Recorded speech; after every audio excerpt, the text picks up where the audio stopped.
Bonsoir Christine Boutin, merci d'être avec nous. Bonsoir Malek Bouti. Bonsoir. Alors, est-ce que c'est un scandale pour vous que le Premier ministre François Fillon ait passé ses vacances de Noël invité par le gouvernement égyptien, le président Moubarak, en Égypte?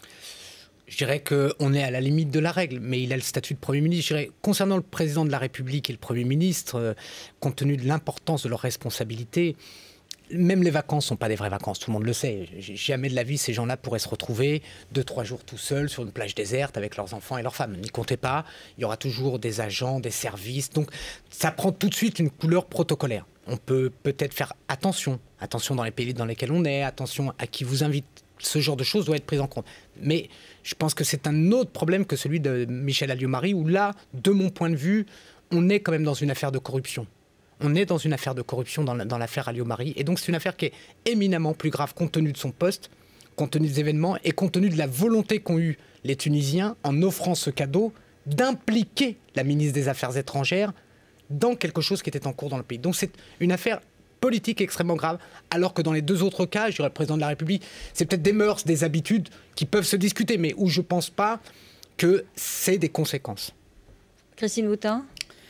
Moi, je dirais que nous sommes dans un moment où il y a une exigence de la population qui est très grande vis-à-vis des politiques. Les politiques, nous devons montrer l'exemple et nous ne devons pas faire de fautes, pas d'écart, et ça devient de plus en plus difficile. Quand M. Mitterrand allait en 1988 ou 90 en Égypte, personne n'était choqué de cela. Aujourd'hui, ça ne l'est plus. Mais je crois que ça révèle plutôt quelque chose de grave, moi, qui est la fracture qui existe entre l'opinion et les politiques. Et je pense que tout le monde est mis dans le même sac aujourd'hui. Les Français souffrent fortement et ils ne comprennent plus leur politique et exigent d'eux des choses qui pourraient paraître secondaires. Enfin, je partage un peu l'analyse de Malek sur le président de la République et le Premier ministre. Ils sont obligés, pour vous, de partir en vacances dans des conditions très particulières et ils ne peuvent finalement être qu'invités par des collègues présidents dans des lieux de rêve. Honnêtement, vous imaginez le président de la République ou le Premier ministre aller prendre dans une agence de voyage, un billet pour l'Égypte, même avec leurs moyens, savez, oui, tout prend un tour protocolaire. Mais je pense, attention, parce que... La sécurité, c'est sûr. Voilà, il y a une protection indispensable. Et des dimensions politiques. Le simple fait de choisir le pays où vous allez, c'est déjà limite. Mais je pense qu'on est en train de noyer un problème qui est un problème grave en essayant de faire un grand débat sur le comportement. Michel Alliot-Marie est dans une affaire, qu'elle le veuille ou non, par imprudence peut-être, elle est dans une affaire de corruption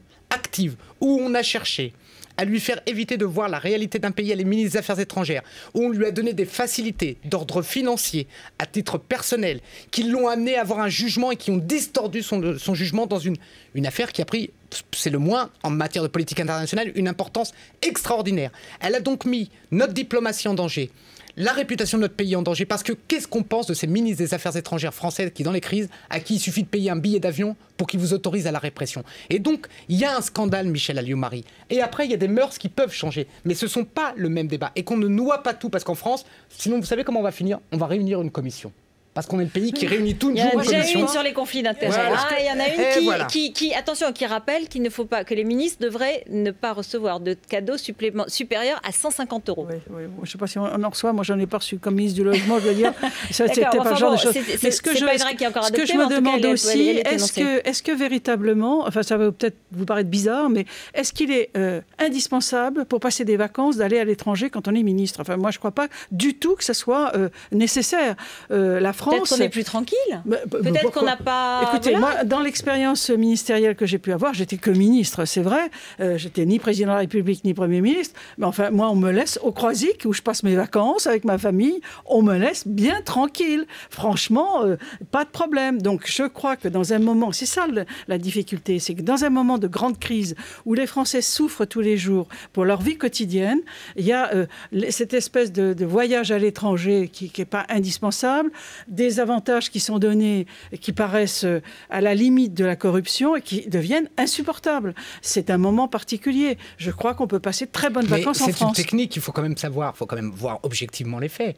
bon, sans jeter la pierre, mais à Noël dernier, la moitié du gouvernement et la moitié de l'opposition étaient en vacances. À Marrakech. Ils étaient en vacances Ils étaient tous à Marrakech. Alors, si vous voulez, si un jour, ce que je ne souhaite pas, j'espère que ce pays va connaître des jours tranquilles, mais si un jour on a un débat sur ce pays, on va dire, comment ça ? Pourtant, ça avait l'air si luxueux, les gens avaient l'air tellement gentils, et puis qu'est-ce qu'ils font bien le couscous?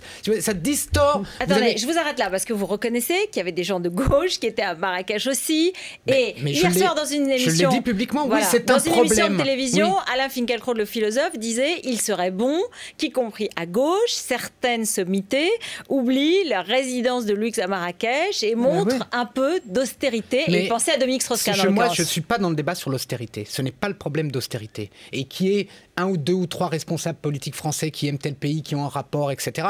Concernant Dominique Strauss-Kahn, il y a de nombreuses années. Et bien il a des attaches personnelles avec ce pays. Bien avant qu'il ait des responsabilités politiques. Donc, c'est pas le débat. Bertrand Delanoë est né en Tunisie. Donc, c'est pas là-dessus qu'on peut dire pourquoi tu vas en Tunisie. Mais le caractère systématique, grosso modo, disons les choses, de profiter de toutes les occasions, de se dire c'est rien. On est tellement habitué à rien qu'on ne se rend pas compte qu'on est piégé, parce que disons les choses. Vous avez aussi des diplomaties intelligentes en face de nous. Vous croyez quoi? Que ces pays sont des idiots?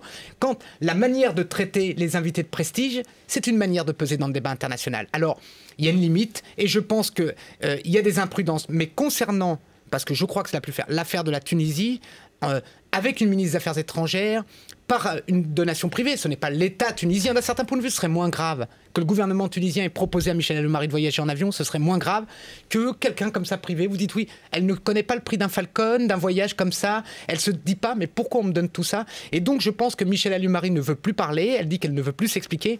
Mais moi, je crois qu'elle devrait aller au bout. Parce que si le gouvernement ne tire pas les conclusions, alors il peut y avoir une révolte en France sur les problèmes de corruption. Très grave. Merci beaucoup. Merci Christine Boutin. Merci Malek Bouti.